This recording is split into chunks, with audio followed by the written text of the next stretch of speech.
여러분 안녕히 주무셨습니까? 참 좋은 아침입니다. 우리 2014년 9월 29일 월요일 말씀으로 드리는 오늘의 번제 함께 합니다. 계시록 11장 1절부터 13절까지 말씀으로 같이 보겠습니다. 우리는 1절부터 6절까지만 같이 읽겠습니다. 시작. 또 내게 지팡이 같은 갈대를 주며 말하기를 일어나서 하나님의 성전과 제단과 그 안에서 경배하는 자들을 측량하되 성전 바깥마당은 측량하지 말고 그냥 두라.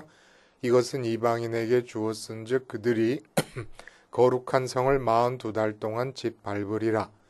내가 나의 두 증인에게 권세를 주리니 그들이 굵은 베옷을 입고 1260일을 예언하리라.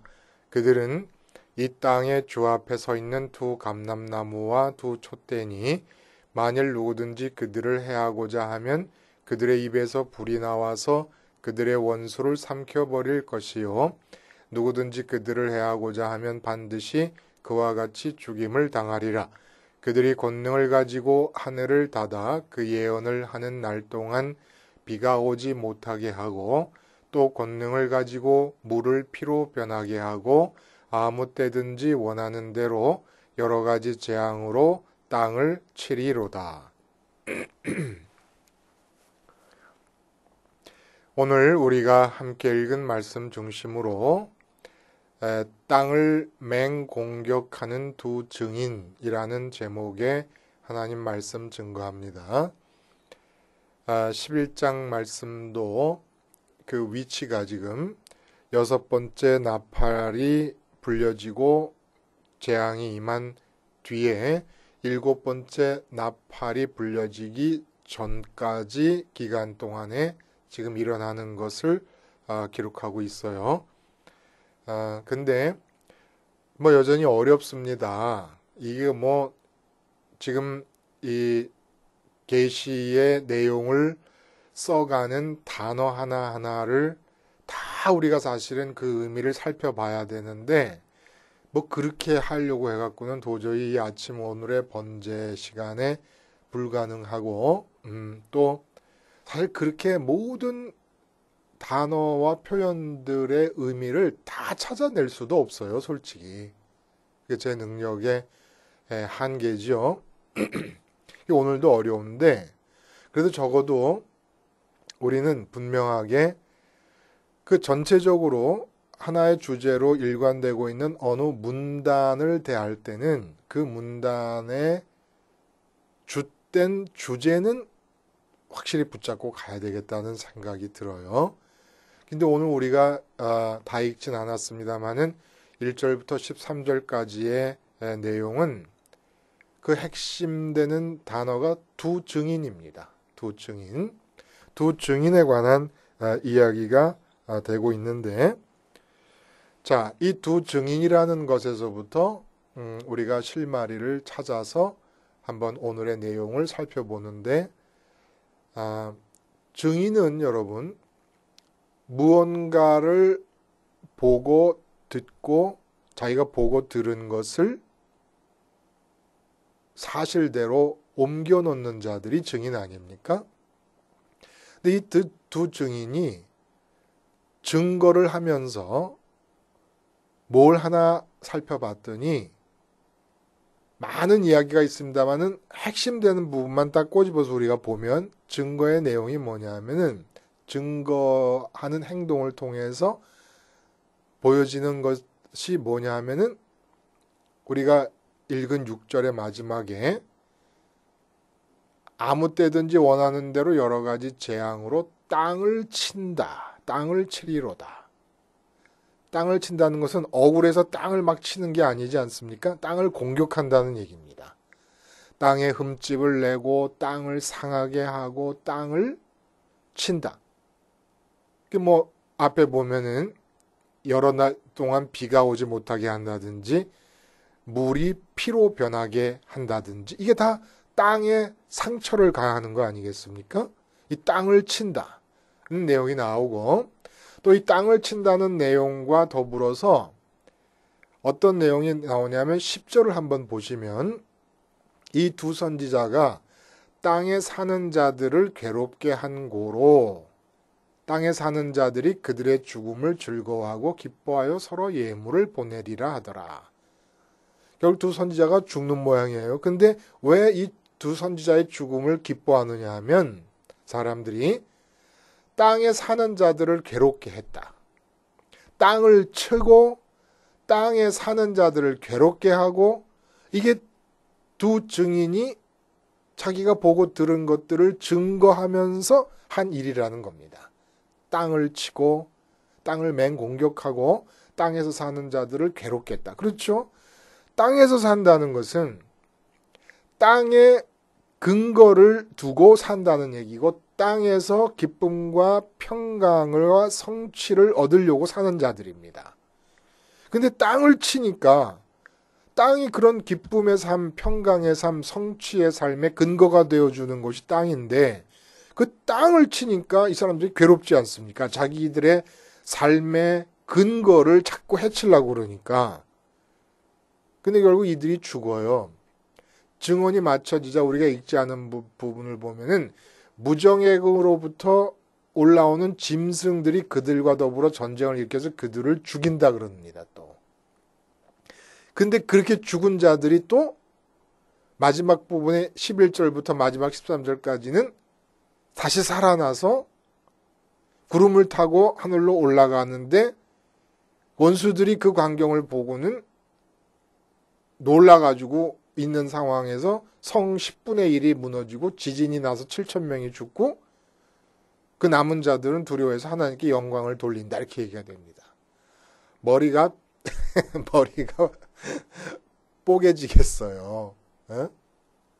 이걸 논리적으로 의미를 연결하는 일이, 이게 머리가 뽀개진다니까요. 일단 뭘 말하는 건지, 아직은 예수님께서 재림하시는 대심판이 주어지는 게 아니지 않습니까? 근데 갑자기 또 이들이 벌써 부활을 한다는 거예요. 그럼 부활이 몇 번에 걸쳐서 되는 겁니까? 그렇게 해석하는 사람들도 있어요. 부활이 순교자들의 부활이 있고 순교하지 않은 자들의 부활이 있고 세대주의자라고 하는 분들이 계시거든요. 이 요한계시록 해석할 때 중요한 또 해석의 한 경량을 띠고 있는 그룹이 있는데, 그분들의 얘기에 의하면 또 부활도 이렇게 여러 번 일어나요. 자, 이제 한번 우리 나름대로 내용을 한번 살펴봅니다. 그냥 우리는 본문에서부터 출발해 보자고요. 아까 말씀드린 대로 땅을 맹공격하는 두 증인, 이렇게 땅을 공격하게 된 이유가 있을 겁니다.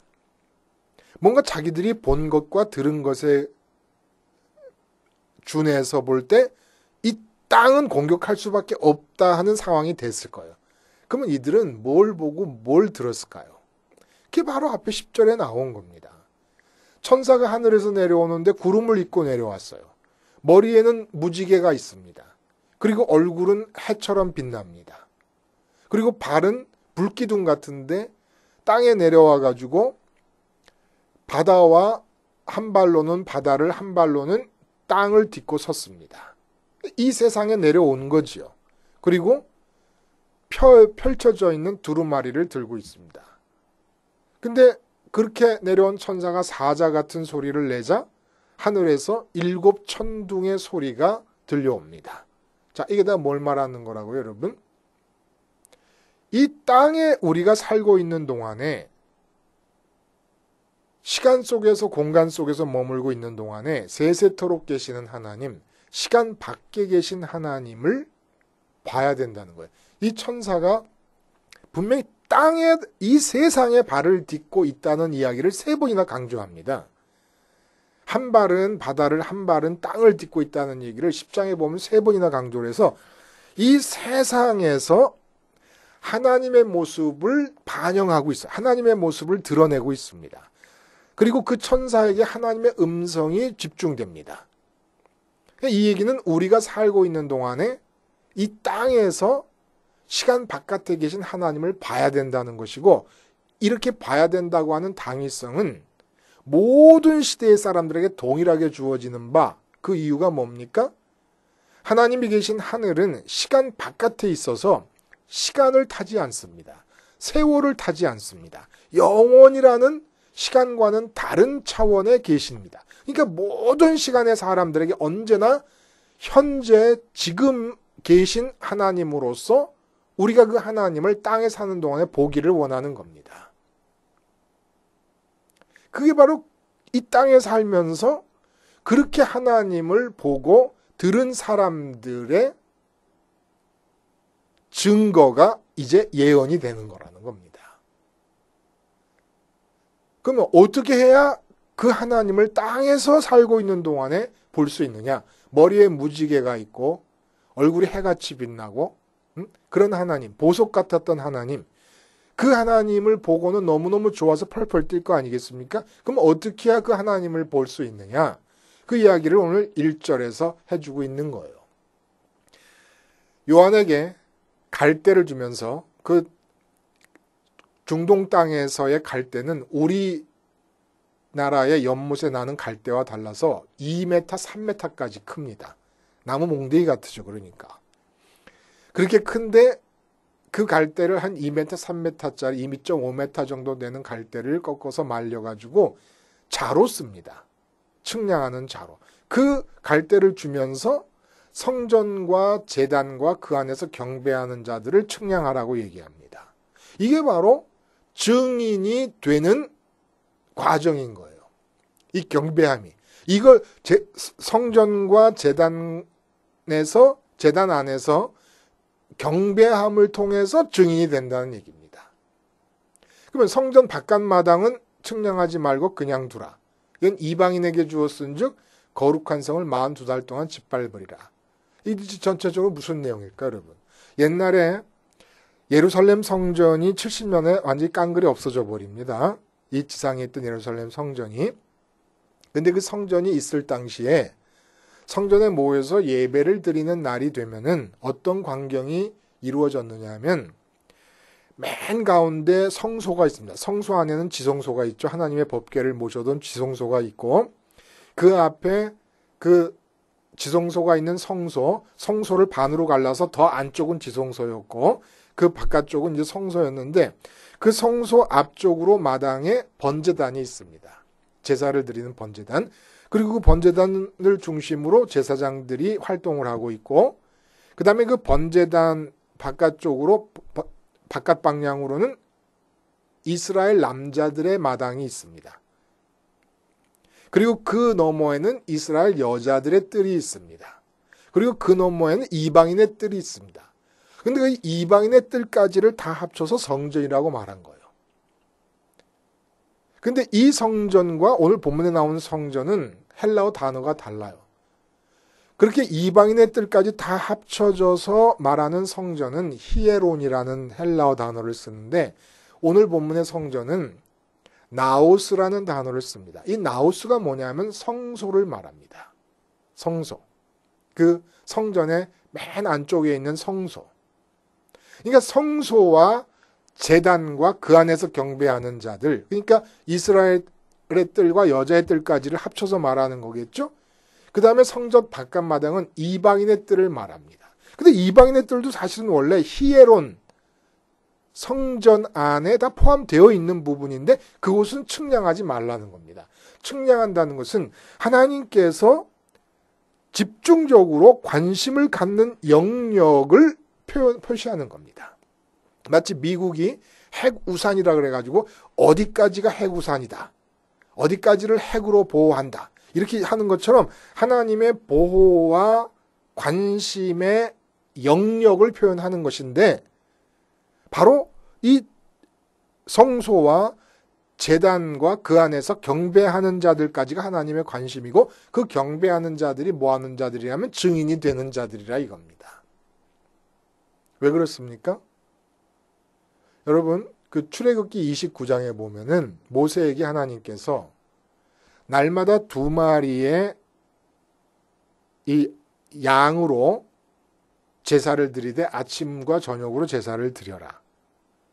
그러면 그렇게 제사를 너희가 드리면 내가 어떻게 할 거냐 하면 하나님께서 말씀하시는 겁니다. 바로 그 제사를 드리는 그 회막에 내가 임할 것이고 내가 너희를 거기서 만날 것이고 거기서 너희가 나의 음성을 들을 것이다. 이렇게 얘기합니다.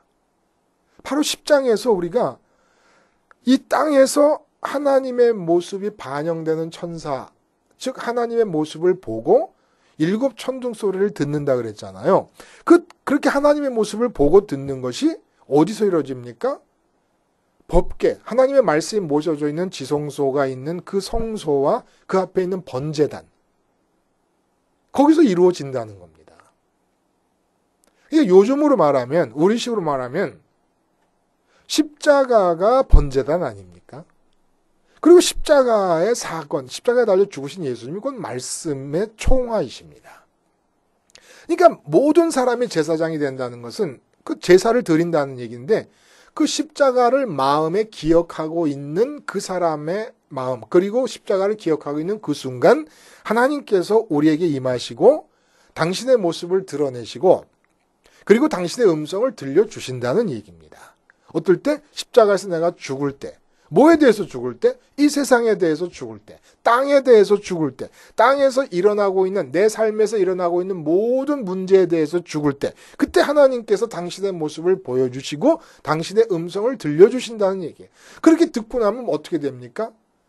필연적으로 증인이 될 수밖에 없는 거예요. 내가 하늘에 계신 하나님을 봤는데, 그러고 나니까 이제부터 무슨 얘기를 하고 다니느냐 하면, 땅에 근거를 두고 평강의 삶을 구축하려고 그러고 땅에 근거를 두고 기쁨의 삶을 만들려고 그러는 모든 사람들을 향해서 땅을 치기 시작합니다.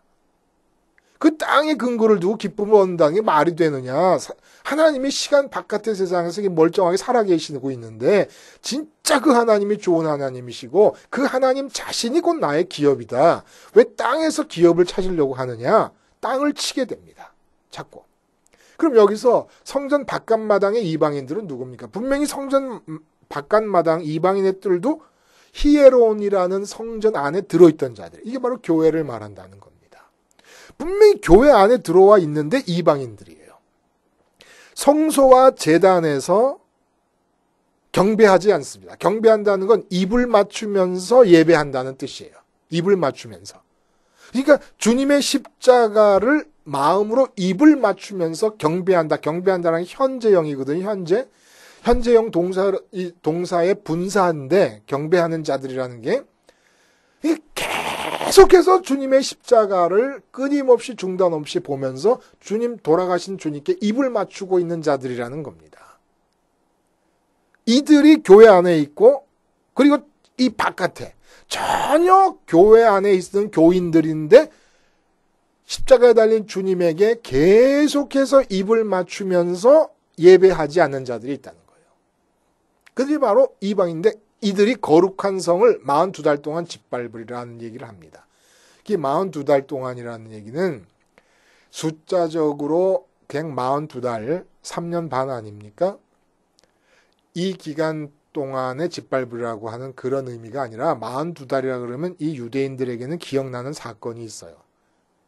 주전 168년에 8년 6월에 헬라 왕 안티오쿠스 4세 안티오쿠스 에피파네스가 유다 나라를 점령하고 예루살렘 성전을 모독합니다. 돼지 피를 성전 안에다 성전 제단에 드리고 하면서 유대의 모든 종교적인 이 전통을 다 말살시키려고 한 때가 있었습니다. 그렇게 해서 전쟁이 일어나서 마카비가 다시 성전을 회복하고 헬라 왕을 무찌르려고 성전을 회복하는데 이게 바로 수전절이고 한우카라고 하는 봉헌절이라고도 하고 수전절이라고도 하는 이 명절이거든요. 근데 그렇게 헬라 왕에 의해서 더럽힘을 당한 모독을 당한 기간이 3년 반입니다.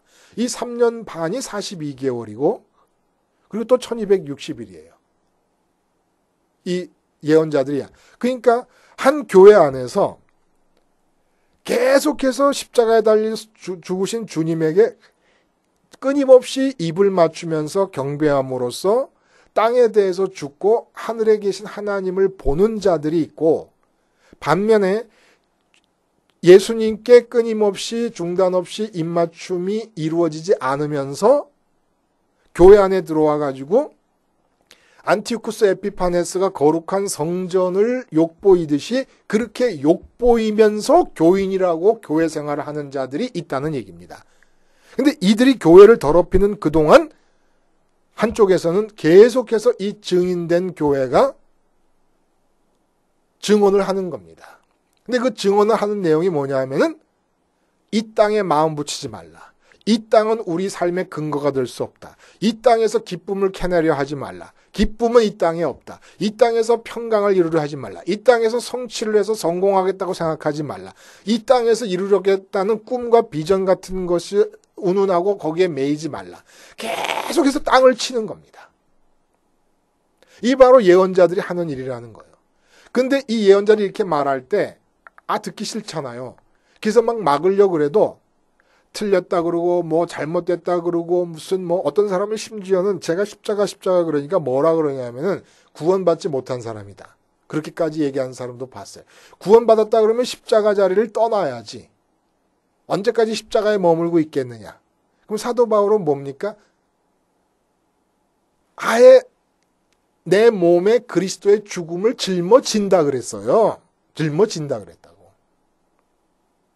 이 십자가를 빨리 버리고 싶은 거죠. 왜 그렇습니까? 빨리 떠나서 그 다음에 땅에 안착해가지고 땅에서 하나님의 능력을 끌어들여가지고 뭔가 좀 세우고 싶으니까 이게 교회 안에서 일어난다는 얘기입니다. 그래서 이렇게 아무리 이런 사람들이 싫어해도 이들을 잠재울 수 없다. 이 소리를 잠재울 수가 없다는 거예요.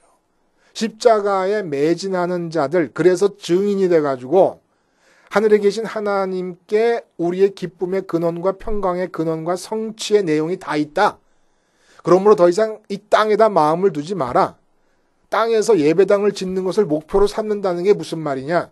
땅에서 교인 숫자를 늘리겠다는 걸 목표로 삼는다는 게 무슨 말이냐. 그게 말이 되느냐. 이렇게 말하는 사람들이 듣기 싫고 꼴 보기 싫어도 이들은 중단하지 않는다는 얘기입니다. 그리고 여기서 보면은 이 땅을 치기 위해서 여러 가지 권능을 행한다 그랬는데 이거는 이제 모세와 엘리야를 염두에 두고 하는 얘기죠. 이게 두 감람나무라고도 표현하고 두 촛대라고도 표현을 해요. 두 감람나무의 기름으로 세상을 밝히니까 두 촛대라 그랬죠. 그러니까 교회를 말하는 거예요. 어떤 교회? 성소와 제단에서 경배하는 교회. 십자가의 주님을 끊임없이 입맞추면서 하나님을 보는 교회. 그 교회가 증인으로서 얘기하는데 이런 권능들, 모세가 물루를 피로 변하게 한다든지 엘리야가 3년 반 동안 비가 내리지 못하게 하늘을 막았다든지 하는 이런 권능들을 행한다 그러는데 실제로 참된 증인으로서 살던 교회의 모습을 보면은 예를 들어 사도 바울과 베드로의 증인으로서의 삶을 볼 때 이런 식으로 땅을 치지는 않았습니다. 그럼 영적으로 뭘 말하는 겁니까? 지금 3년 반 동안 비가 못 오게 했다는 이 사건으로 우리에게 얘기해 주려고 하는 것은 엘리야의 삶을 얘기하는 거예요. 엘리야. 그리고 물이 피가 되게 했다는 건 모세의 삶을 얘기해 주는 겁니다. 엘리야와 모세의 삶이 어땠습니까? 혼자였어요, 언제나. 엘리야가 850명의 바알과 아세라 선지자들과 싸울 때 혼자 싸웁니다. 모세가 애굽 앞에 섰을 때 이스라엘 민족도 아무도 모세 편을 들어주는 사람이 없었습니다. 왜냐하면 모두가 다 땅에 마음을 붙이고 있으니까. 하늘에 진짜 좋은 게 있다는 걸 모르고 있으니까. 이 실존을 얘기하는 거예요. 실존을. 그러면서 이들이 진짜 땅을 칩니다. 재앙으로 칩니다. 뭐가 재앙입니까? 땅 위에서 잘 살아보겠다고 하고 열심히 뛰고 있는 사람에게 이 땅은 아무것도 아니고 이 땅에 마음을 붙였다간 멸망할 거다라고 말하는 이게 재앙이 아니고 뭡니까? 땅 자체의 근거가 되는 땅 자체를 아예 무효화시켜버리고 무의미화시켜버리고 그 땅에 마음을 붙이고 있나 망할 거라고 생각하니까 이게 재앙이죠. 땅에 내리는 재앙입니다. 땅의 입장에서 보면 이런 재앙이 없죠. 땅 입장에서 생각하는 거예요. 아니 나를 무시해도 이렇게 무시를 해? 나의 존재를 아예 사람들의 마음속에서 말살시키려고 하니까 이게 바로 재앙이라는 겁니다. 끊임없이 땅을 공격하는 거예요. 근데 이게 웬일입니까? 이런 증인에게 무정액으로부터 올라온 짐승들이 전쟁을 걸어온다는 거예요. 그리고 증인은 증언을 마치게 됩니다. 이제 하나님께서 증언을 그만하라고 얘기하시는 거예요. 얘기를 할 만큼 다 했어요. 땅에다 마음을 둬서 안 된다는 얘기를 할 만큼 다 했습니다. 이젠 어떤 바보라도 다 알아들을 만큼 다 얘기를 했어요. 그 다음에 끝이는 겁니다. 그러니까 여기서 무적행으로부터 올라온 짐승한테 전쟁을 해서 진 게 아니라 사실은 하나님께서 빼시는 겁니다. 더 이상 얘기하지 마라. 그래서 이 증언이 죽어버린 거예요. 증언의 활동이, 증거의 활동이 끝나버린 겁니다. 근데 무적행의 짐승이 올라와서 이겼다. 무적행이 뭐죠, 여러분? 앞에서 거룩한 성이라고 그랬어요. 거룩함의 반대가 무적행입니다. 거룩함은 하나님의 좋으심이 높이 아무리 올라가도 끝이 없는 것이 이 거룩함입니다. 근데 무적행은 밑바닥으로 끝이 없는 거예요. 바닥으로. 그래서 무적행의 짐승들이 하는 일이 뭐냐면은 이 바닥으로 끝이 없는 이쪽을 사람들의 마음이 향하도록 하는데 무적행의 끝도 없는 이 어둠 속으로 마음을 두라 그러면 아무도 안 둬요. 그러니까 빛의 천사를 가장해가지고 어떻게 나타나냐면 이 땅을 향하게 합니다. 중간에 공중에 있는 마음으로 하여금 거룩하신 하나님 높이 아무리 올라가도 그 좋으심이 끝도 없는 그 하나님께로 가게 하지를 못하고 반대로 이 공중에 있는 마음으로 하여금 아래를 보게 하기 위해서 땅에 좋은 게 있다고 속이는 겁니다. 이게 바로 무적행의 짐승과 사탄이 하는 일이에요. 땅에 좋은 것이 있다고 해서 공중에 있는 마음으로 하여금 아래를 보게 하는데 실제로는 무적행으로 끌어들이려고 땅을 미끼로 삼는 겁니다. 땅을.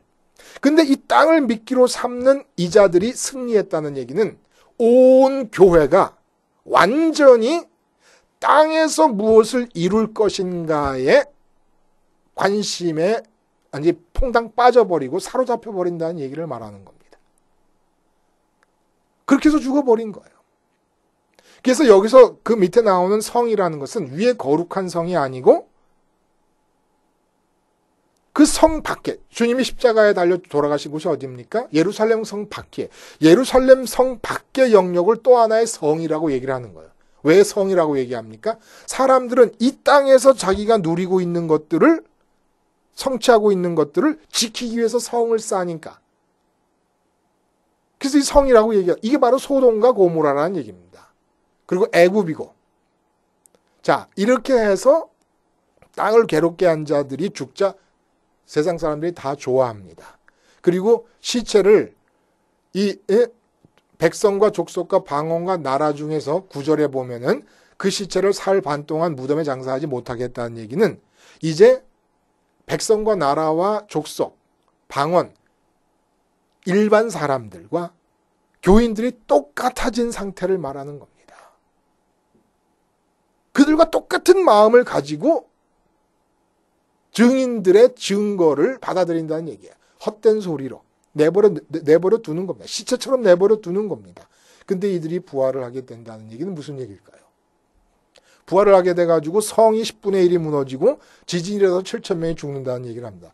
예를 들면 주님께서 죽음을 당하셨다 부활하셔서 승천하실 때 그 십자가에 달릴 때 어떤 일이 일어납니까? 하늘이 깜깜해지고 막 지진이 나고 난리가 나니까 그 십자가에 달리던 로마 백부장이 뭐라 그래요? 이는 진정코 하나님의 아들이었도다. 이렇게 얘기하지 않습니까? 이건 무슨 얘기예요? 그리고 사도 바울이 빌립보에서 감옥에 갇혀요. 신라와 함께. 감옥에 갇힐 때 매 맞고 쥐어 터집니다. 그야말로. 그러니까 증인됨이 끝나버린 거예요. 그 순간. 그래서 감옥에 갇혔어요. 그러니까 무적행의 짐승이 이긴 거죠. 근데 그곳에서 지진이 일어납니다. 기도하고 찬양할 때. 다시 감옥에서 나오게 됩니다. 이런 역사를 반복한다는 거예요. 무슨 얘기입니까? 자, 증인으로서 증거를 했어요. 왜 땅에다 마음을 두느냐? 시간 바깥의 세상이 지금 우리 위에 있고 그 위에 지금 살아계신 하나님이 계신데 그 하나님이 진짜 좋은 하나님이고 우리를 끝내주게 거룩함 속으로 즉 더 이상 좋을 수 없을 정도로 우리가 행복하고 기쁠 수 있는 곳으로 우리를 이끌어 가시는 분이 하나님이시다. 아무도 안 믿어요. 돈이 좀 벌려야 좋지. 이 세상에서 뭔가 좀 높아져야 좋지. 무슨 소리냐. 승진을 해야 좋지. 무슨 소리냐. 아무도 안 믿었어요. 근데 이 증언이 끝나고 완전히 이 땅을 지배하고 있는 무적행의 짐승이 세상을 평정해버리면서 교회조차도 세상과 똑같아져가지고 이 세상에서 무엇을 이룰 것인가라고 하는 것에 관심이 다 빠져있는 그 순간에 완전히 잠식되어 버렸던 것 같은 이 하늘을 보고 있는 증인들이 다시 살아납니다. 그러면서 그때부터는 어떤 일이 일어나냐면 그들이 증인으로서만 말하던 그 하늘이 직접 역사를 하기 시작한다는 겁니다. 이런 일이 교회의 역사 속에서 끊임없이 반복되고 있는 겁니다. 그럴 때 이 사람들이 증거로만 듣던 하늘이 직접 나타나 역사를 하는 순간이 임하게 될 때 지진이 일어나서, 지진이 뭐예요?